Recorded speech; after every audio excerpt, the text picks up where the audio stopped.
2 பேருக்கும் பிடிச்சது பீஃப் பிரியாணி. காலையில 4:30 அந்த 4 மணிக்கு பாதி தூக்கத்தோட 4 மணிக்கு போய் பீஃப் சாப்பிடுறது விரும்புறீங்க? ஆமா. அதுவும் அவங்க ஒரு பாயா ஒன்று கொடுப்பாங்க, பீஃப் நல்லி பாயா. அதை அந்த பிரியாணியில் ஊற்றி அந்த நல்லியை வச்சு பிசைஞ்சு சாப்பிடும் போது வர சுகம் இருக்கு. அது கிடைக்காது, அந்த காலைல 4 மணிக்கு மேலே அது கிடைக்காது அந்த சுகம். காலையில் எங்கள் அம்மா செய்கிற இட்லியும் ஆட்டுக்கால் பாயாவும் சார். இட்லியும் ஆட்டுக்கால் பாயாங்க. அந்த பாயாவை முடிச்சுட்டு அது ஏப்பம் விட்றதுக்குள்ளே எங்கள் அம்மா அடுத்து மட்டன் பிரியாணி செஞ்சுருவாங்க. அதோட அந்த மட்டன் சுக்கா, மட்டன் குழம்பு செய்வாங்க, செமையாக இருக்கும். அதுக்கடுத்து அந்த ரத்தம், அதுக்கு மேலே அது அப்படி கையில் போட்டு பிணைஞ்சு அதெல்லாம் செஞ்சு கொடுக்கறதுக்குலாம் எனக்கு பிடிக்கவே பிடிக்காது. அதுக்கு எனக்கு மோஸ்ட்லி அதுக்கு சண்டை வரும். இல்லையா, நான் ஃபஸ்ட்டு 3 மாசத்துல நான் அனுபவிச்ச கொடுமை உப்பு கஷ்டம் சார். அனுபவிச்ச கொடுமை? ஆமாம் சார். ஏன்னா அவங்க வீட்டில் அவங்களுக்கு உப்பே போட மாட்டாங்கன்னு நினைக்கிறேன். 7 நாளும் சப்பாத்தி கேட்பாங்க சார். ஒரு நாள் வந்து பன்னீர் பட்டர் மசாலா, ஒரு நாள் சன்னா மசாலா, ஒரு நாள் வெஜ் குருமா, அது மாதிரி எல்லாமே வந்து நான் வந்து பழகாத ஒரு விஷயமா இருந்தது. அனுஜ் ரைஸ் மற்றும் டாக் டெவலப்பர்ஸ் வழங்கும் வா தமிழாவா. வா தமிழாவா நிகழ்ச்சியில் பேச போகிற தலைப்பு, தங்களின் விருப்ப உணவுக்காக சண்டை போடும் கணவர்கள் வெஸ் மனைவிகள்.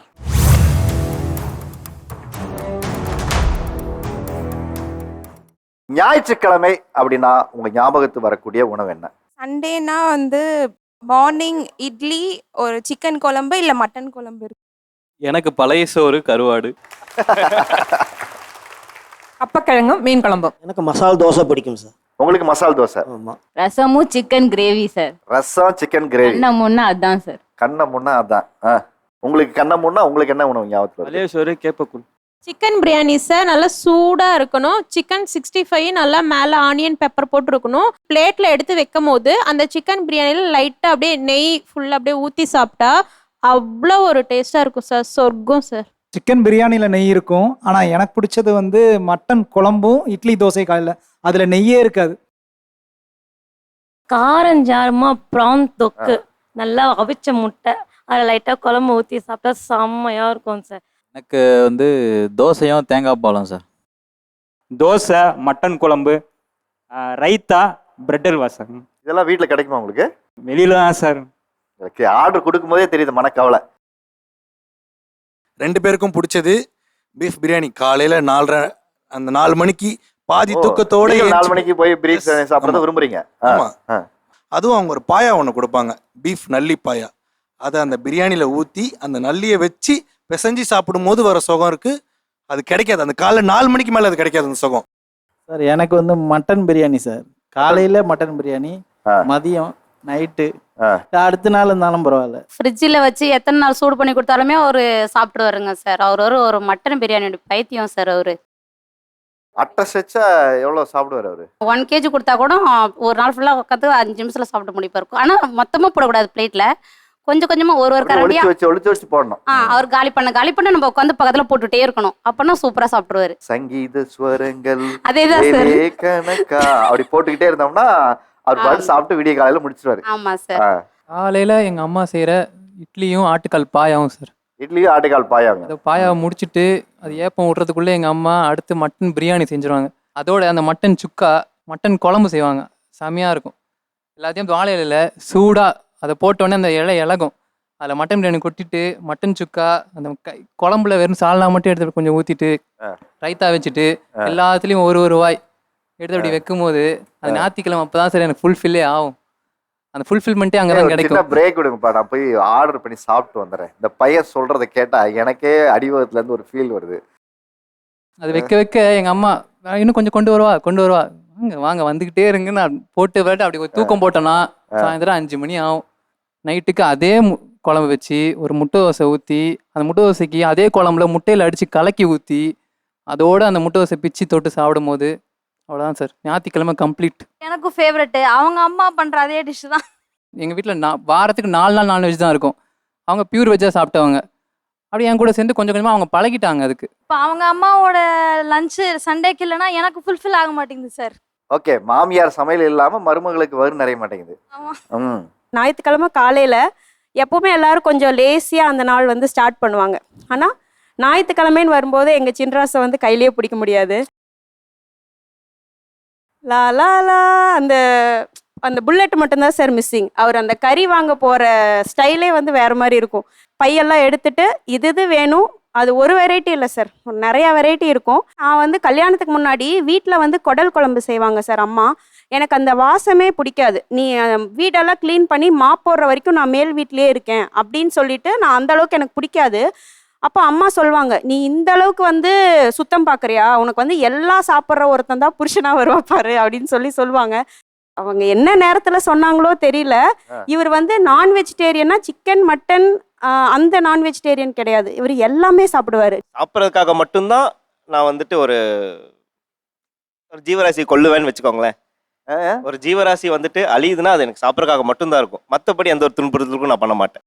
இதெல்லாம் பொன்மொழியில் எழுதி வைங்கப்பா. கல்யாணம் ஆன புதுசுல சார், நான் இந்த வீட்டுக்கு போனால் மருமகளாக சில விஷயங்கள் மாற்றணும், இந்த தமிழ் படத்துல எல்லாம் வர மாதிரி சில விஷயங்கள் புதுசாக பண்ணணும் அப்படின்னு சொல்லிட்டு வீடு முன்னாடி நிறையா செடி வளர்ந்துருந்துச்சு. அதை வந்து க்ளீன் பண்ணலாம், தோட்டம் வைக்கலாம் அப்படின்னு சொல்லும்போது குழி தோண்டும் போது ஒரு புழு வந்துருச்சு சார். அந்த புழு வந்ததும் அதையும் சேர்த்து தோண்டுங்க அப்படின்னு நான் சொல்கிறேன். நோ, அது ஒரு உயிர், அது கொல்லக்கூடாது அப்படின்னு சொல்லிட்டு அந்த புழு வந்து அழகாக எடுத்து அதுக்கு பக்கத்தில் வேற குழி தோண்டி அந்த மாதிரி அதை வந்து பத்திரமா பேம்பர் பண்ணி அமிச்சாரு சார். நான் நினச்சேன், எனக்கு மைண்டில் வந்து அந்த வானத்தை போல அந்த மாதிரி இருந்துச்சு சார். அடுத்த நாள் மீன் வாங்கினாரு சார், வெட்டினா தலை எனக்கு. அந்த மாதிரி குடும்பமே வந்து அந்த மீனை வந்து பாட் பாட்டா அப்படி சிதைக்கிறாங்க சார்.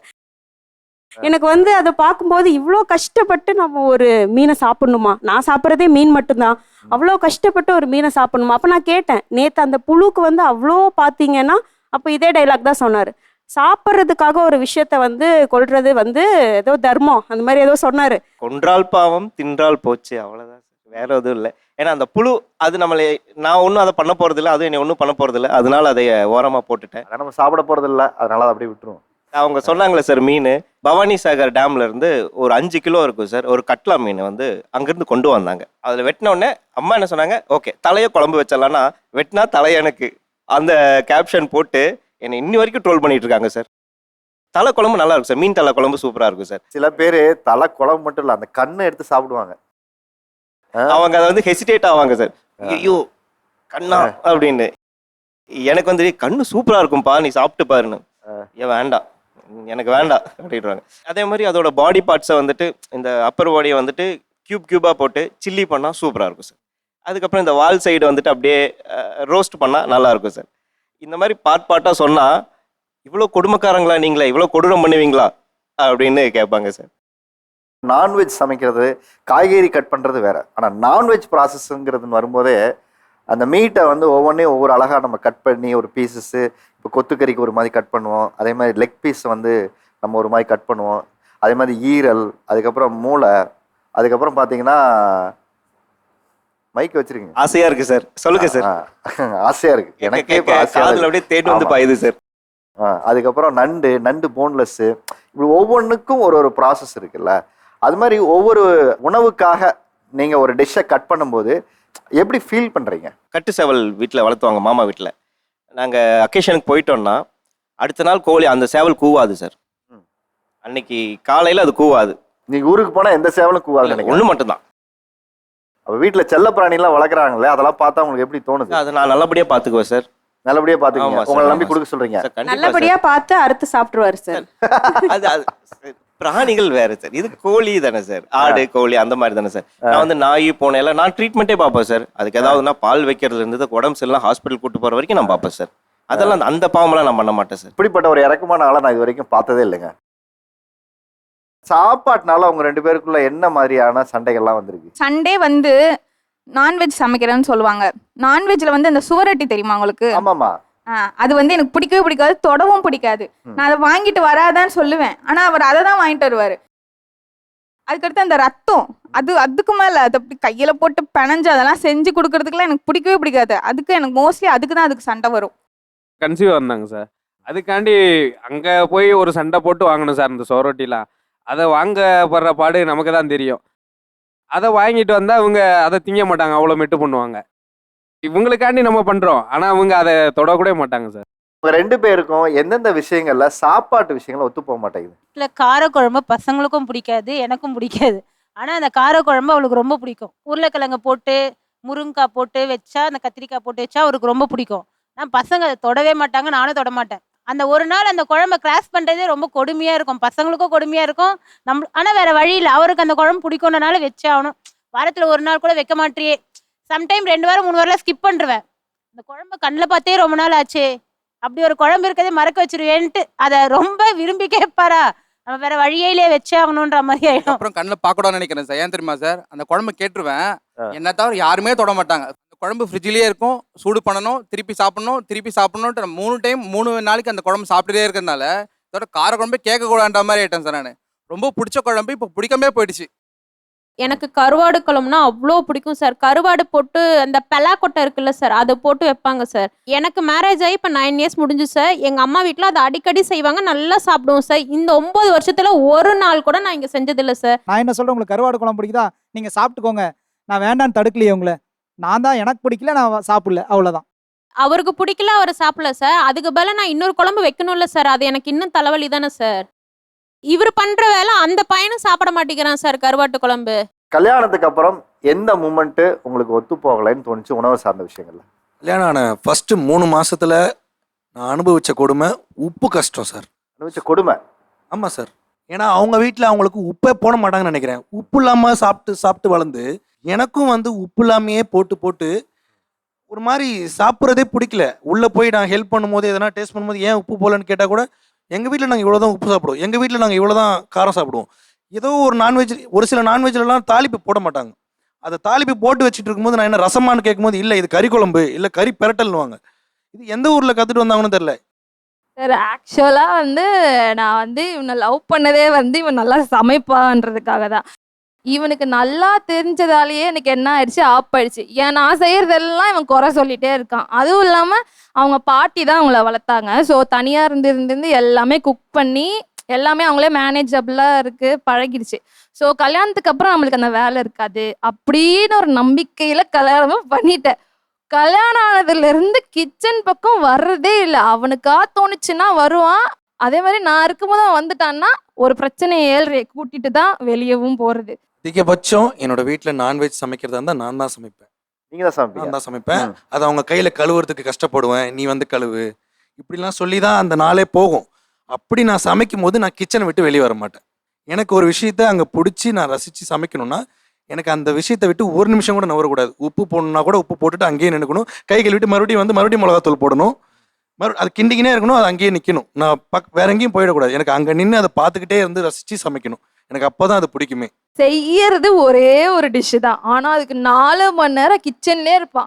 நான் வந்து 1 ஹவரில் போயிட்டு வருவேன், 4 டிஷ் முடிஞ்சிடும். ஆனால் இவன் என்ன தான் பண்ணுவான்னு தெரியாது. ஆனால் உள்ளே போய் 4 மணி நேரம் இருப்பான், ஒரு படமே 10 முடிச்சிடலாம். ஆனால் ஒன்னே ஒன்று தான் செய்வான். சாம்பார் ரசம் பண்ணுறதுக்கு இவங்க 1 மணி நேரம் எடுத்துக்கிறாங்க. நான் அதே நான்வெஜ்ஜை செய்யறதுக்கு 2 ஹவர் 3 ஹவர்னாலும் அதை பிரித்து ஒவ்வொன்றுத்துக்கும் ஒவ்வொரு வகையாக போட்டு வரமிளகா போட்டால் தான் எல்லாத்துக்கும் ஒரு டேஸ்ட் கிடைக்கும். ஸோ அது எல்லாத்துக்கும் கட்டிங் ப்ராசஸ். வெங்காயம் இதுக்கு இப்படி தான் கட் பண்ணணும், எறா தொக்குக்கு வெங்காயம் குட்டி குட்டியாக தான் கட் பண்ணணும். இதுவே பிரியாணி கட் பண்ணும்போது நீளமா கட் பண்ணணும். ஆனா அந்த ப்ராசஸ் எதுவுமே தெரியாது உங்களுக்கு. பெருசா தப்பா பண்ணிட்டேன்னா அன்னைக்கு ஒரு சண்டை வந்துடும், அது 4 நாளைக்கு போகும். ஏன்னா வெங்காயத்தை வெட்டுற விதத்துக்கே நமக்கு அந்த டேஸ்ட் மாறும். நீளமா வெட்டுறதுக்கான ஒரு டேஸ்ட் ஒன்று இருக்கு, குட்டி குட்டியா வெட்டி நம்ம சாப் பண்ணி போடுற மாதிரி ஒரு டேஸ்ட் இருக்கு. இது நான் தெரியாம பண்ணிட்டேன்னா விட்டுருவேன், ஆனா என் கண்ணு முன்னாடியே பண்ணிட்டாங்கன்னா ஒரு ஹெல்ப்புக்கு வாப்பா பண்ணுப்பா அப்படின்னு சொல்லுவேன். அது பண்ண ஃபுல்லாவே நானே பண்றேன். நீ போயிரு, தயவு செஞ்சு போயிரு, நானே பண்ணிக்கிறேன் அப்படின்ற அளவுக்கு கொண்டு வந்து விட்டுருவான்.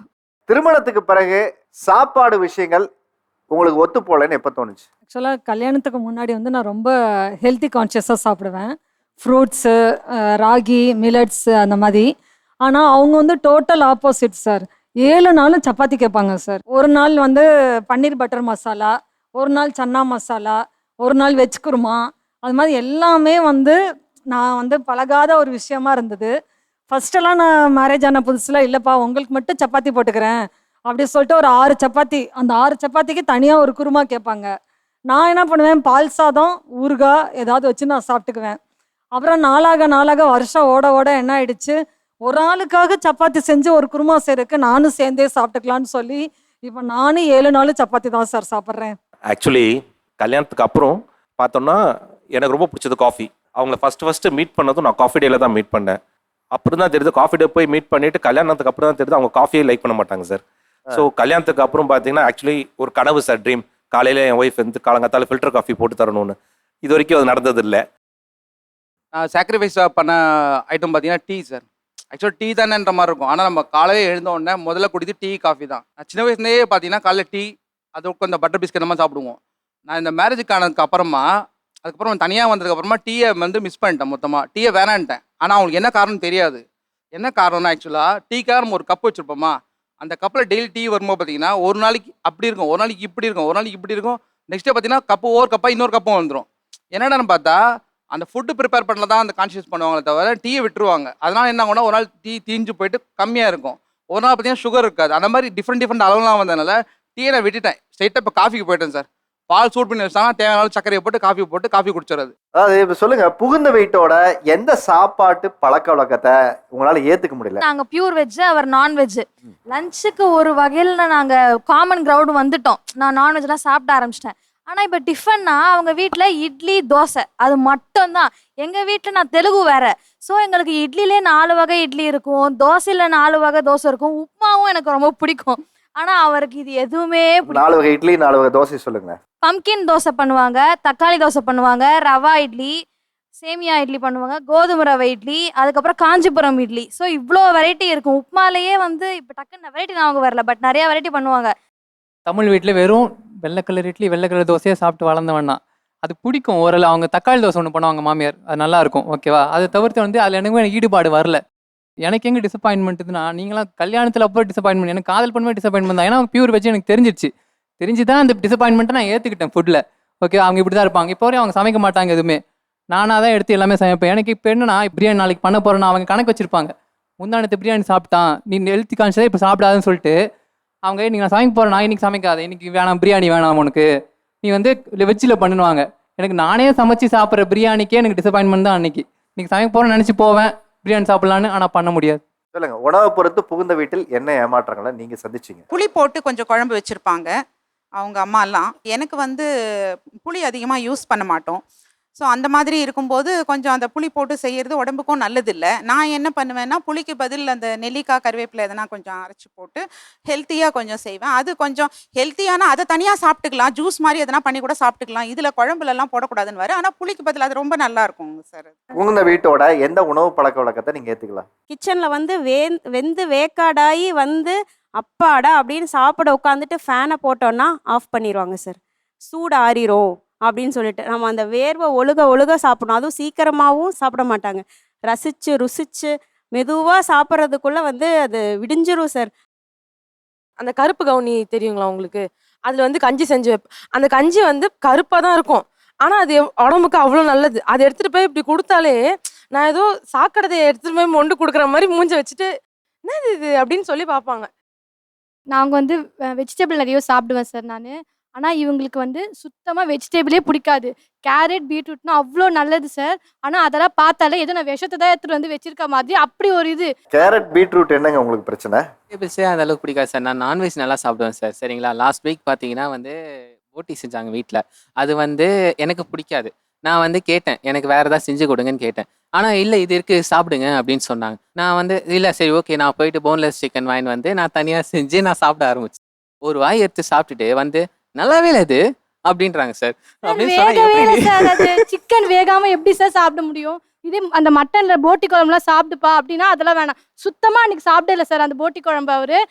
அவர் செஞ்ச சிக்கனை மட்டும் அப்படி என்ன உனக்கு ஒரு ஏத்துக்காத தன்மையா உனக்கு? அந்த மாதிரி கொஞ்சம் அட்ஜஸ்ட் பண்ணிக்கலாம்ல. எல்லாத்துலயுமே இப்படி இருந்தா தப்பு தானே சார். அது ஹெல்த்தியான ஃபுட்ஸ் தான் சாப்பிட சொல்றேன். தினமும் ஆஃபீஸ்ல பிரியாணினா அது என்ன சார் நல்லது? ஹீட் தான் சார் அதிகமா ஆகும், அப்புறம் ஹேர் ஃபால் ஆகுது. எனக்கு இந்த மாதிரி இருக்கு, சீக்கிரமா எனக்கு முடி கொட்டிடும் அப்படின்னு ஃபீல் பண்ணா என்ன சார்? கொத்தவரங்காய் செஞ்சா அவங்க அம்மாவே சொல்லுவாங்க சார், அவருக்கு உடம்புக்கு ஆகாது, இடுப்பு பிடிச்சிக்கோ கால் பிடிச்சிக்கோன்னு சொல்லுவாங்க சார். நம்ம அது உடம்புக்கு ஹெல்த்தின்னு செஞ்சு கொடுப்போம். ஆனா இவரு சொல்றதுக்கு முன்னாடி அவங்க அம்மாவே சொல்லிடுவாங்க, பையனுக்கு இடுப்பு பிடிச்சிரும் சாப்பிட கொடுக்காத அப்படிம்பாங்க. அதை கேட்டுட்டு உடனே ஆமா எனக்கு சேராது அப்படின்றவர் உடனே. சின்ன வயசுலேருந்து அது கொடுத்து பழக்கம் இல்லைங்க. திடீர்னு கொடுத்தோம்னா அது நம்மளுக்கு செட் ஆகாதுங்க. புகுந்த வீட்டில் உணவு சார்ந்த எந்த விஷயங்கள்லாம் உங்களுக்கு ஏற்றுக்கல, பிடிக்கல? நான் கேரளா, அவர் தமிழ்நாடு. ஸோ ஃபுட்டில் நிறைய டிஃப்ரெண்ட் இருக்குது. இங்கே எனக்கு 1 மாதம் வரைக்குமே ஃபுட் எதுவுமே செட் ஆகலை. நான் எங்கள் அம்மா வீட்டுக்கே போகிறேன்ற அளவுக்கு வந்துருச்சு. என்னை கூட்டு போங்க அப்படின்னு சொல்லிட்டு எங்கள் அம்மா அப்பாட்ட சொல்லிட்டேன். அந்த அளவுக்கு எனக்கு எதுவுமே செட் ஆகலை. அதுக்கப்புறம் நானாக என்னை மாற்றிக்கிட்டேன், கொஞ்சம் கொஞ்சமாக மாற்றிக்கிட்டு ஒன்று கற்றுக்கிட்டு அவருக்கு சமைச்சு கொடுக்க ஆரம்பிச்சிட்டேன். மட்டன்லாம் எனக்கு சுத்தமாக செய்ய வராது. அதுக்கப்புறம் அவங்க அம்மா நல்லா செய்வாங்க, மட்டன் சுக்கா நல்லா செய்வாங்க. நான் அதை கற்றுக்கிட்டு அவருக்கு செஞ்சு கொடுத்தேன். ஆனால் இன்னும் அவர் என்ன சொல்லுவார், எங்கள் அம்மா செய்கிற மாதிரி இன்னும் என்னால் செய்ய தெரியல அப்படின்னு சொல்லுவாங்க. அவங்க அம்மியில் அரைச்சி செய்வாங்க. அதையும் நான் ட்ரை பண்ணி பார்த்தேன். ஆனால் இன்னும் அவங்க அம்மா செஞ்ச டேஸ்ட் வரலன்னு சொல்லிட்டு இன்னுமே சொல்லிட்டு இருப்பாரு. கொத்தவரங்காய் பொரியல் வச்சாங்களே, பாவக்காய் குழம்பு கூட சாப்பிட்ருவேன் சார். அந்த கொத்தவரங்காய் குழம்பு வச்சாலே 2 நாள் சண்டை சார். நான் அவருக்காக எல்லாத்தையும் மாத்திட்டேன் சார். அந்த ஒரு பொரியல் மட்டும் எனக்காக அவர் சாப்பிட மாட்டாரு. நான் எல்லா ஃபுட்டுமே அவருக்காக செஞ்சு பண்ணிட்டேன். எனக்குன்னா மீன் ரொம்ப பிடிக்கும். மீன், கப்பக்கிழங்கு நான் சொன்ன மாதிரி நல்லா ரசிச்சு சாப்பிடுவேன். நல்லா கேரளாவிலலாம் கப்பக்கிழங்கு ஒரு கூட்டு மாதிரி வைப்பாங்க, அதுக்கு மேலே மீன் குழம்பு ஊற்றி சாப்பிடுவேன், செம்மையாக இருக்கும். அது எல்லாமே நான் ரொம்ப மிஸ் பண்ணிட்டேன். இங்கே வந்துட்டு அதெல்லாம் செய்கிறது என்றைக்கோ ஒரு நாளைக்கு தான் செய்கிறது, இவருக்கு பிடிக்காது அப்படின்னு சொல்லிட்டு.